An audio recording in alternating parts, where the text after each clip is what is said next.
एक बार हम लोग अपने घर में कुछ सफाई कर रहे थे तो मैंने देखा अलमारी में एक गीता जी रखी, इतनी मोटी, बहुत पुराने समय की। उसमें नीचे लिखा था मूल्य 6 पैसे, मूल्य 1 आना। अब बताओ, इतने सस्ते मूल्य पर घर घर में गीता रामायण को पहुंचाने का कार्य जिसने किया, इस राष्ट्र में 2 संत हुए ऐसे। और आश्चर्य की बात, वे दोनों ही ब्राह्मण नहीं थे, और आश्चर्य की बात, दोनों ही संत परिवेश में नहीं थे। एक जयदयाल जी गोयनका, एक हनुमान प्रसाद जी पोद्दार। तो निवेदन सिर्फ ये, आज राष्ट्र में बहुत बड़े त्यागी संत हैं, स्वामी राम सुखदास जी महाराज। ऐसा निर्मल, इतना अंतःकरण, और क्या गीता पर अद्भुत उनकी पैठ। वो कहते हैं अपने जीवन में मैंने जयदयाल गोयनका जी को गुरु माना है। वो सन्यासी संत कहते हैं। तो महान तस्ते समचित्ता प्रशांता विमन्य वस्तुर्द साधवो, ये साधु के लक्षण जिसमें दिखाई दें वो निश्चित रूप से संत है, और ऐसे संत की सन्निधि मुक्ति का मार्ग प्रशस्त करेगी। बेटा भरत को राज्याभिषिक्त करने के बाद महात्मा ऋषभ तो वन में चले गए, और वन में जाकर के महाराज बस वो तो बैठ के समाधि में भजन करने लगे। अब दुनिया के लोगों को चाहिए चमत्कार। 10-5 दिन तो बाबा ने बड़े प्रेम से भजन किया, ऋषभ देव जी ने। फिर पता नहीं किसी गौ चराने वाले ने देख लिया कोई समाधि लगाए बैठा है, उसने आके गांव में शिकायत कर दी। गांव में कोई हाथ दिखावे, कोई जन्म कुंडली दिखावे, कोई माथे की रेखा दिखावे, बाबा हमको ये बताओ, बाबा हमको ये बताओ। ऋषभ कहते मैं कुछ नहीं जानता माता, प्रभु का भजन करो और मुझे कुछ भी मालूम नहीं है, केवल गोविंद के नाम का स्मरण करो, और मैं कुछ भी जानता नहीं। लेकिन चमत्कार चाहिए। एक बात कहूं, शास्त्रों का अभिमत है संत चमत्कार दिखाता नहीं है, ऑटोमेटिक हो जाए तो उसका दोष नहीं है, लेकिन संत चमत्कार में विश्वास नहीं करता। एक बात कहूं, आपको सच्चे संतों का दर्शन करना है तो मेरे ब्रजमंडल में जितने संत हैं उतने कहीं हैं नहीं। ऐसे ऐसे संत ब्रज में वास करते हैं सज्जनों, जिनको पड़ोसी नहीं जानता। ऐसे ऐसे अद्भुत संत ब्रज में रहते हैं जिनको पड़ोसी नहीं जानता, और वो चाहते भी नहीं कि मुझे पड़ोसी जाने। एक बार मैं बरसाने में कथा कर रहा था, कई 2-3-4 वर्ष हो गए। तो वहां बरसभान खिरक गौशाला है, उसके परिसर में कथा थी। तो हम लोग वहीं ठहर गए, बोले 8 दिन बरसाने में वास करेंगे, राधा बाग का पानी पिएंगे। तो हम जिस स्थान पर ठहरे थे, कोई सेठ जी की कोठी बनी होगी, बगीचा, उसमें एक संत मैंने देखे। अवस्था होगी 40 वर्ष की, एकदम काले काले महात्मा, बंगाल का शरीर उनका। तो वहीं पर्णकुटी सी बनी थी, झोंपड़ी, उसमें रहते और भजन करते। अब क्योंकि हम लोग वहीं बनी बगीचे में बनी उसमें कुटी में ठहरे, तो मैंने कहा बाबा अब हम लोग 8 दिन यहीं रहेंगे, बगल में यहां कथा होगी, आप 8 दिन हमारे ही रसोई में भोजन पाना। तो मालूम है वो संत क्या बोले? बोले मैं तो ऐसे भोजन पाता नहीं। मैंने कहा तो क्या करते हैं आप? बोले मैं तो ब्रजवासियों के घर से मधुकरी मांग के लाता हूं, एक एक टुकड़ा ब्रजवासियों के 5-7 घरों से लाता हूं, और उसी को हाथ पे ऐसे रख के पा लिया, राधा बाग का पानी पी लेता हूं। मैंने उस संत के पास में 4 कपड़ों से 5वां कपड़ा नहीं देखा। एक कौपीन और उत्तरीय वस्त्र उनका सूख रहा है, एक पहन रखा है, और दिन भर भजन, दिन भर भजन। मैंने कहा आप कथा में वहां पधारिए। बोले बहुत भीड़ भाड़ हो जाती है, मेरे को यहां कथा ज्यादा सुनाई पड़ती है, मैं यहीं सुनता हूं। ऐसे संत श्रद्धास्पद होते हैं। संतों के 2 रूप हैं। एक संत होते हैं जो एकांत में बैठकर भजन करके पूरे समाज के कल्याण का काम करते हैं, और एक संत वो होते हैं जो जगह जगह डोलकर घर घर भी जाना पड़े तो भी लोगों को कृष्ण भक्ति में प्रेरित करते हैं। दोनों ही वंदनीय होते हैं। ऐसे संतों का दर्शन तो भगवत दर्शन से भी श्रेष्ठ है। हाँ, ते पुनंतिरुकालेन दर्शनादेव साधव। ऋषभ ने कहा, माता मैं कोई चमत्कार नहीं जानता और आप लोग मुझे माफ करिए, लेकिन लोग कौन किसने ने चमत्कार दिखाओ। ऐसे हाथ करो तो रुपया बन जाए, ऐसे करो तो कबूतर बन जाए, ऐसे करो तो चिड़िया बन जाए। ये बाजीगर है कि महात्मा? बोलो जय श्री कृष्ण। ये तो पीसी सरकार, बीएन सरकार बंगाल में घर घर में जादूगर है। संत का तो दर्शन ही चमत्कार है, जिसके दर्शन से गोविंद मिल जाए। भागवत में लिखा है, तुम्हें दुख भी मिलेगा अपने कर्म से, सुख भी मिलेगा अपने कर्म से, पर संत दर्शन, संत शरणागति तो तुम्हें गोविंद से मिलाने का काम करती है। इसलिए संत दर्शन श्रेष्ठ है। और जब देखा लोग तंग ज्यादा करने लगे, कोई माला जपने ही नहीं देखा, तो ऋषभ देव जी ने इतना बड़ा पत्थर लेकर मुंह पर रख लिया, नाना धोना सब बंद, जो भी आवे सो ऐसे दिखा दो। पड़े हुए बाबा, न नहाना न धोना, ऊपरी वृत्तियां कुछ विचित्र सी बना ली। लोगों ने समझा पागल बाबा ही है क्या, नहाता नहीं धोता नहीं, ऐसे ही पड़ा रहता है। दूसरे दिन से चिड़िया भी नहीं गई उनके पास, भीड़ खत्म। ऋषभदेव बोले, भला उस 250 ग्राम पत्थर का संसार का झंझट ही छुड़ा दिया, अब खूब भजन करेंगे। और योग के माध्यम से पांचभौतिक देह का परित्याग कर दिया। लेकिन भरत के मन में जिज्ञासा लगी, मेरे पिताश्री ने प्रभु को पाया, मैंने जीवन में क्या पाया? कर्म बहुत जरूरी है, लेकिन अध्यात्म बहुत आवश्यक है। 24 घंटे में ज्यादा नहीं तो 45 मिनट हमें रोज अपना चिंतन करना चाहिए। जिन खोजा तिन पाइया, गहरे पानी पैर। अपने आप को खोजने का हम कभी प्रयास नहीं करते, अंदर जाने की हम कभी चेष्टा नहीं करते। वो संभव होगा मन की वृत्तियां अंतर्मुखी जब बने, और वो संभव होगा सत्संग के द्वारा।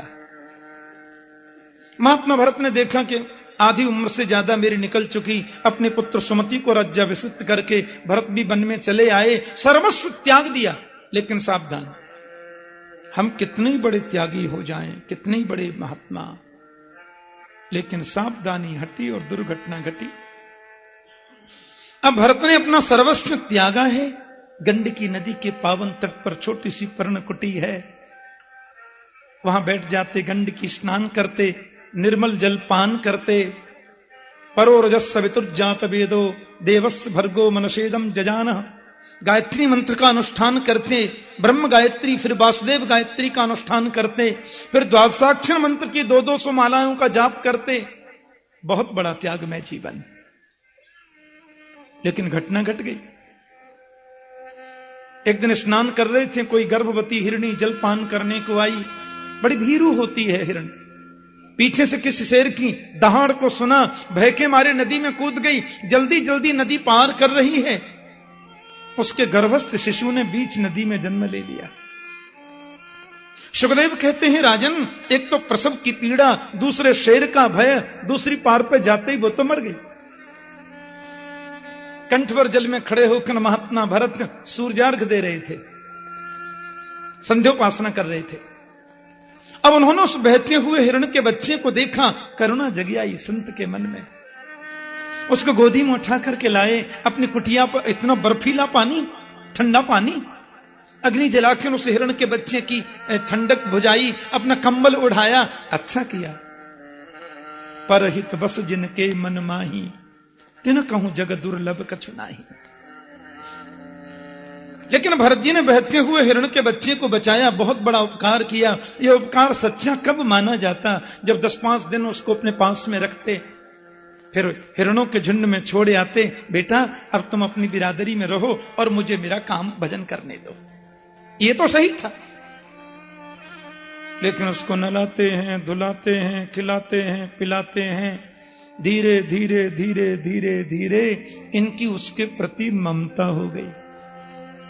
भागवत में वर्णन है, प्रेम सबसे करो, ममता किसी से नहीं। प्रेम तो मुक्ति का मार्ग प्रशस्त करता है, ममता तो बंधन युक्त है, बंधन में डालती है। ममता संबंध विशेष से होती है, ममता शारीरिक आकर्षण से होती है, लेकिन प्रेम तो मन का होता है, आत्मा का होता है। सब में मेरे गोविंद विद्यमान है, इस भाव से प्रेम सबसे करना है, ममता नहीं। अब उस हिरण के बच्चे के प्रति उनका इतना आकर्षण, इतनी ममता हो गई कि वो माला घटती घटती 20 रह गए। कबीर जी कहते हैं ना, आए थे हरि भजन को ओटन लगे कपास। घर छोड़ा द्वार छोड़ा, भजन करने आए, इधर और बुरे फंस गए।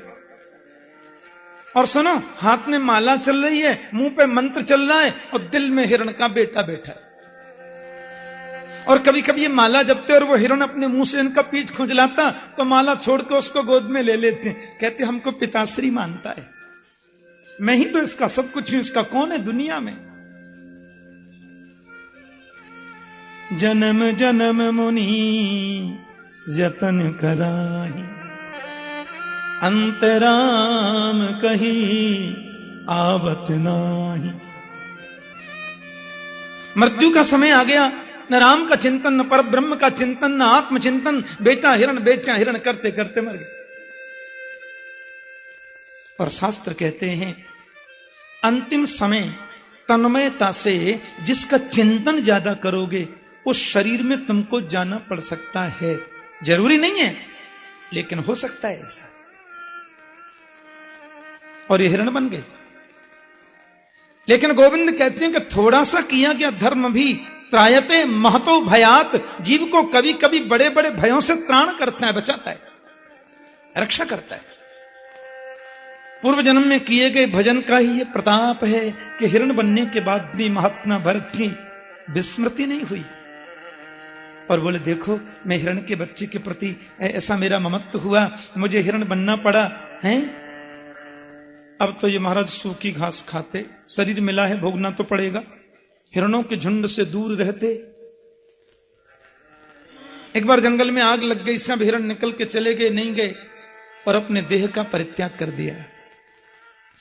प्रभु ने बहुत बड़ी कृपा की, इनको मानव जन्म पुनः दिया, उसमें भी अंगिरस गोत्रीय ब्राह्मण के घर जन्मे महात्मा भरत। पंडित जी की 2 पत्नियां थीं, एक के और कई बेटी बेटा, एक के एक बेटा एक बेटी। तो बेटा जो है वो महात्मा भरत हैं। और हमारे ब्रज में कहते हैं कि होनहार बिरवान के लखत चीकने पात। होनहार वृक्ष के पत्ते बचपन से चिकने दिखाई देते हैं।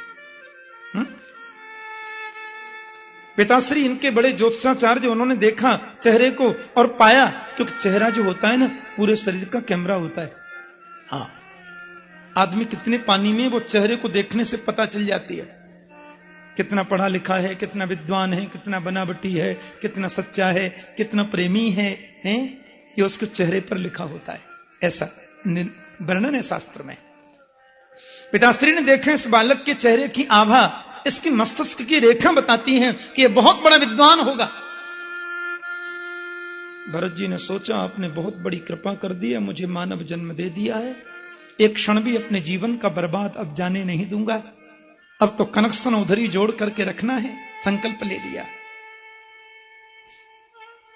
पिताश्री ने इनके कान में गायत्री मंत्र दिया। गायत्री मंत्र माइक पर बोलना मना है ना? हाँ, गायत्री मंत्र माइक पर नहीं बोलना चाहिए, वेद का सर्वोच्च मंत्र है। कान में मंत्र दिया और कहा, पुत्र अब 2 घंटे में ये मंत्र मुझे याद करके तू सुना दे।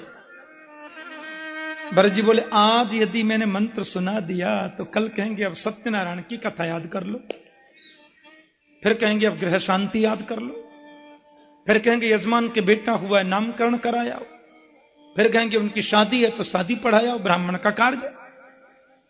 मुझे लगता है कि जिससे मैं बचना चाहता हूं कहीं फिर न फंस जाऊं। 4 महीना में भी एक मंत्र पिताजी को रट के नहीं सुनाए, जानते सब थे, सब मालूम है। पिताजी बोले, मेरी ज्योतिष कभी निष्फल तो नहीं हुई, पर यहां फेल हो रही है। मेरा विचार कहता है ये बहुत बड़ा विद्वान होगा, इसका आचरण कहता है कि ये बिल्कुल जड़ है, इसलिए नाम ही जड़ भरत रख दिया। बोलिए जड़ भरत जी महाराज की।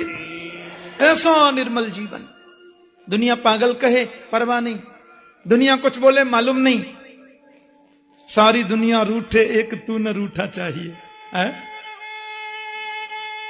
भाई लोगों ने कहा पिताजी तो पधार गए, माटी का मथुना हमारे लिए छोड़ गए, काम नहीं धंधा नहीं, पड़े पड़े बस जन क्या करता रहता है, खेत पे जाके रखवाली करो। खेत पे जाके भी समाधि लग गई, खेत की मंड पे बैठ के चिड़िया सारे खेत को खा गई।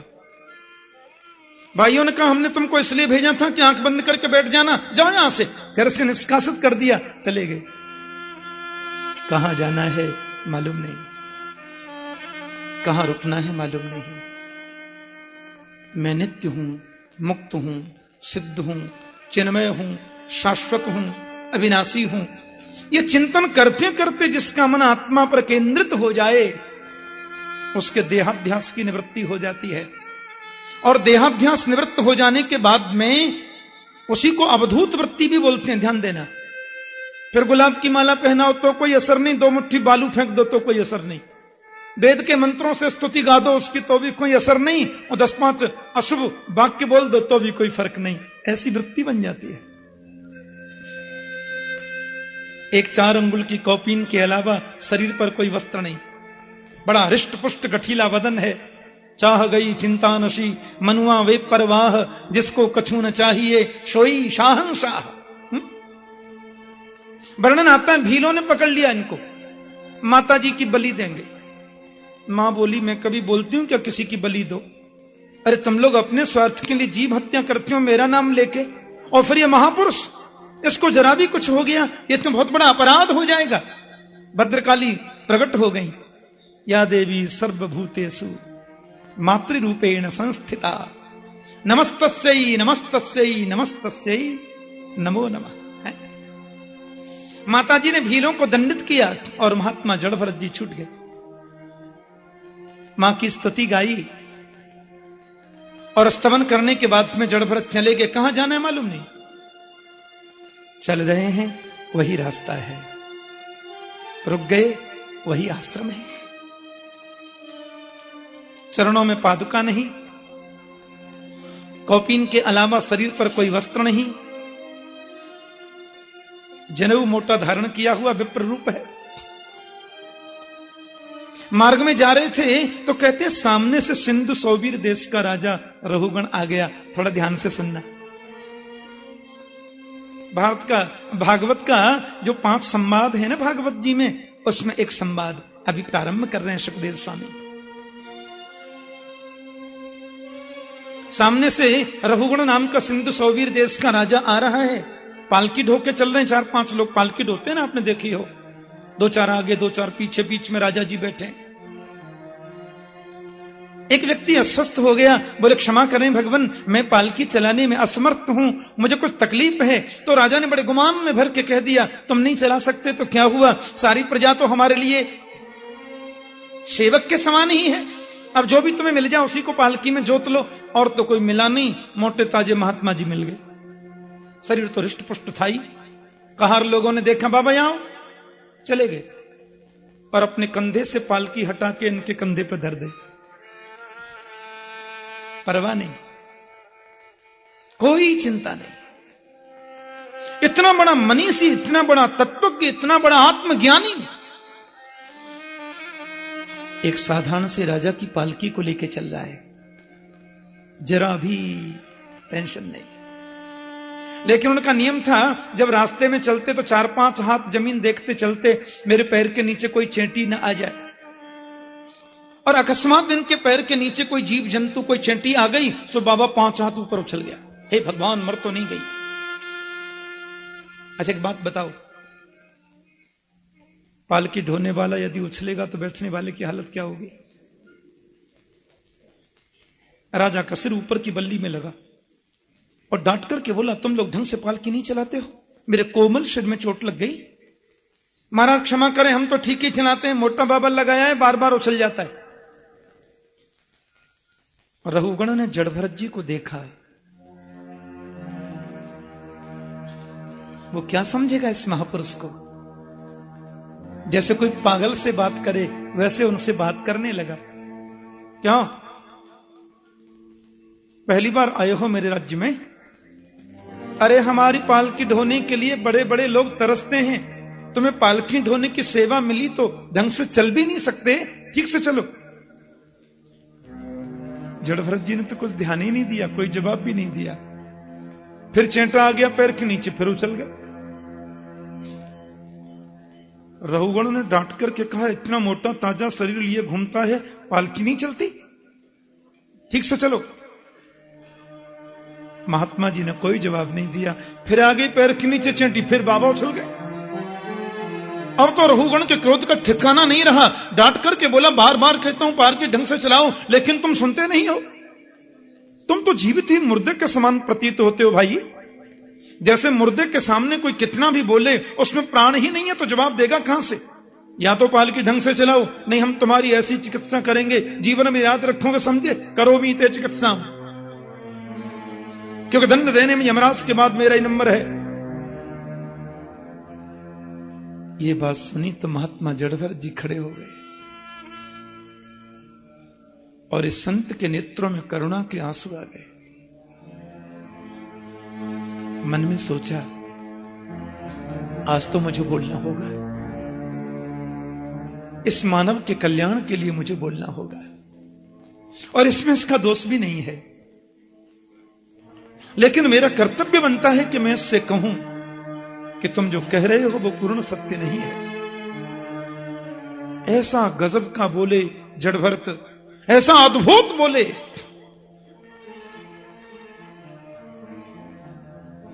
महाराज, 3-3 आसन नीचे बिछे हों और 2-2 माइक लगे हों, आप जैसे परम स्नेही भक्तजन प्रेम से सुन रहे हों, तो 3 घंटे का कोई 30 घंटे भी नॉन स्टॉप सुना जा सकता है। लेकिन पालकी कंधे पर लगी है और पालकी में बैठने वाला व्यक्ति अपमान पर अपमान कर रहा है। ऐसी विषम परिस्थिति में उसको आत्मोपदेश करना जड़भरत जी के अलावा किसी और के बस की बात तो नहीं है। और जो उपदेश किया है महात्मा श्री ने, राजन आपकी बात मेरी समझ में नहीं आई। आपने कहा कि मुझसे पालकी नहीं चलती। पालकी चलाना तो मेरा धर्म है ही नहीं। जो चलता है उसको श्रम होता है, मैं कभी चलता ही नहीं। जो चलता होगा उसको श्रम होता होगा, जो चलता नहीं उसको श्रम क्यों? दूसरी बात, आपने मुझसे कहा कि बड़ा मोटा ताजा शरीर लिए घूमते हो, पालकी नहीं चलती। तो स्थौल्यम कार्श्यम आधय व्याधयश्च क्षुत्रिडभयम कलिरिच्छा जराच निद्रारतिर्मन्युरहं मदस्सुचो देहेन जातस्य ही में न संति। मोटा होना, पतला होना, यह शरीर का धर्म है। आधे व्याधयस्य, आधी व्याधि का होना, यह शरीर के धर्म है। भूख लगना, प्यास लगना, यह प्राण का धर्म है, ध्यान देना। निद्रा, तंद्रा, भय, ग्लानि, क्रोध, हर्ष, विषाद, ये सब मन और बुद्धि के धर्म है। मैं शरीर नहीं हूं, मैं प्राण नहीं हूं, मैं मन नहीं हूं, मैं बुद्धि नहीं हूं, तो आप कैसे कह सकते हैं कि मैं मोटा हूं कि दुबला? आपने तीसरी बार मुझे डांट करके कहा कि तू जीवित ही मुर्दे के समान है, पालकी नहीं चलती। कि जीवन मृतत्वम नियमेन राजन आद्यंतमद्यस्य विकृतस्य दृष्टम। जीना और मरना ये शरीर का धर्म है, मेरा नहीं। शरीर के देखो 5 धर्म होते हैं, जायते, अस्ति, वर्धते, विपरिणमते, अपक्षीयते, या तो विनश्यति। शरीर जन्म लेता है, बड़ा होता है, बदलता है, मोटा होता है, जवान होता है, बूढ़ा होता है, मर जाता है। लेकिन कोई भी धर्म मेरा नहीं है। फिर आप कैसे कह सकते हैं कि मैं जीवित हूं कि मुर्दा हूं? और आपने एक और बात कही कि मैं तुम्हारी चिकित्सा करूंगा, दंड पाणी रिव, दंड देने में यमराज के बाद मैं ही हूं। महाराज, आप क्या चिकित्सा करोगे? क्योंकि जिसकी तुम चिकित्सा करोगे वो मैं नहीं हूं, और जो मैं हूं उसकी चिकित्सा कभी हो नहीं सकती। भाई मैं जो हूं वो चिकित्सा की चीज नहीं है। आप गेहूं को पीसो और गेहूं को पीसते पीसते पीसते मैदा बना सकते हो, पर मैदा को पीसकर आप कुछ नहीं बना सकते। क्या चिकित्सा करोगे मेरी? रघुगण ने कहा, बाप रे, एक पालकी को ढोने वाला आदमी इतना बड़ा विद्वान नहीं हो सकता। आखिर वो भी कपिल भगवान का सत्संग करता था रघुगण, और ये वही हिरण है जो पहले भरत जी महाराज जिसके प्रति आकृष्ट थे, वही हिरण तो रघुगण बन के आया। इसने सोचा कोई पालकी ढोने वाला कहार इतना बड़ा विद्वान नहीं हो सकता। तुरंत पालकी से नीचे कूद पड़ा, महात्मा जड़भरत के चरणों में गिर पड़ा कि कस्तम निगूढ़ सर सिद्धि जानाम बिभर्ष सूत्रम कतमोपधूत कस्यासी कुत्रत्यहियापि कस्मात् नेमायनश्चोदति नोत शुक्ल। आप कौन है महाराज? हे भगवान, बहुत बड़ा अपराध होते होते बच गया, बहुत बड़ी गलती हो जाती मुझसे, मैंने आपको पहचाना नहीं। आप कौन है? अपना परिचय दीजिए। विवर्ष सूत्रम, आपने जनेऊ धारण किया है, इससे यह तो कंफर्म हो गया कि आप द्विज हैं। विवर्ष सूत्रम कतमोपधूत। लेकिन आप व्यास हैं कि पराशर हैं कि सुखदेव हैं? कौन है आप? वशिष्ठ हैं? कहीं ऐसा तो नहीं? क्षेमाय नश्चोदत नोत शुक्ल, शुक्ल कहते हैं कपिल देव जी को। मेरे कल्याण के लिए भगवान कपिल देव जी ही कहीं यहां आ तो नहीं गए? परिचय दीजिए, आप कौन है? जड़भरत जी बोले, ये तुम्हारी दूसरी गलती है, हमसे ये पूछना कि मैं कौन हूं। जो मैं हूं वो तुम हो, जो तुम हो सो मैं हूं। अरे महाराज, थोड़ा नीचे वाली सिद्धि से बोलिए, मैं तो उधर पहुंच ही नहीं रहा हूं, आप क्या बोल रहे हैं? मेरी को समझ में नहीं आ रहा है। राजन, एक सूरज के नीचे 1000 घड़ों में पानी भर के रख दो, अलग अलग सूरज दिखाई देगा, प्रतिबिंबित होगा, लेकिन सूरज तो एक है, 1000 नहीं है। जब सूर्य 1000 नहीं है तो परमात्मा 1000 नहीं है। परमात्मा 1000 नहीं है तो मैं और तुम दो कैसे हो सकते हैं? जो तुम हो सो मैं हूं, जो मैं हूं वो तुम हो। ईश्वर सर्वभूतानाम हृदयसेर्जुन तिष्ठति भ्रामयन् सर्वभूतानि यंत्रारूढ़ानि माया। प्राणी मात्र के अंतर हृदय में भाव ईश्वर प्रतिष्ठित है, विद्यमान है।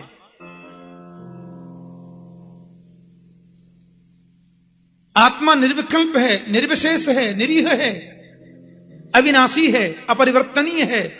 मरने जीने का तो प्रश्न ही नहीं उठता।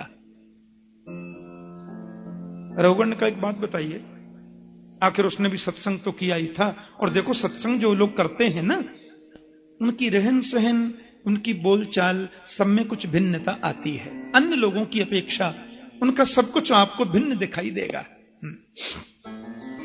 तो रघुगण ने पूछा, महाराज जी एक बात बताएं, ये शरीर का संबंध किससे है? बोले शरीर का संबंध इंद्रियों से। इंद्रियों का संबंध किससे? बोले इंद्रियों का संबंध मन से। मन का संबंध किससे? बोले मन का संबंध तो आत्मा से ही है। रघुगण ने तुरंत बात पकड़ ली। बोले स्थाल्यग्नितापात पयसोभिताप तत्ताप तत्तंडुल गर्भरंध्री। महाराज जी एक बात बताइए, हमने चूल्हे में अग्नि जलाई, अग्नि के ऊपर बर्तन रखा, बर्तन में मान लो दूध या पानी कुछ डाल दिया और उसमें चावल डाल दिए। अब अग्नि जब हमने जलाई तो अग्नि का संबंध बर्तन से है, बर्तन गर्म हुआ। बर्तन का संबंध उसमें पड़े हुए दूध से है, तो मान लो दूध गर्म हुआ।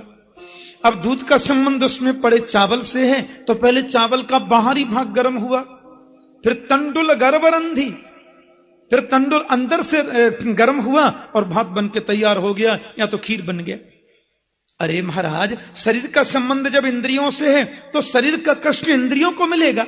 इंद्रियों का संबंध मन से है तो तकलीफ मन को होगी, और मन का संबंध अन्योन्याश्रित होने से आत्मा से है, तो शरीर पर आने वाली तकलीफ आत्मा को क्यों नहीं होगी?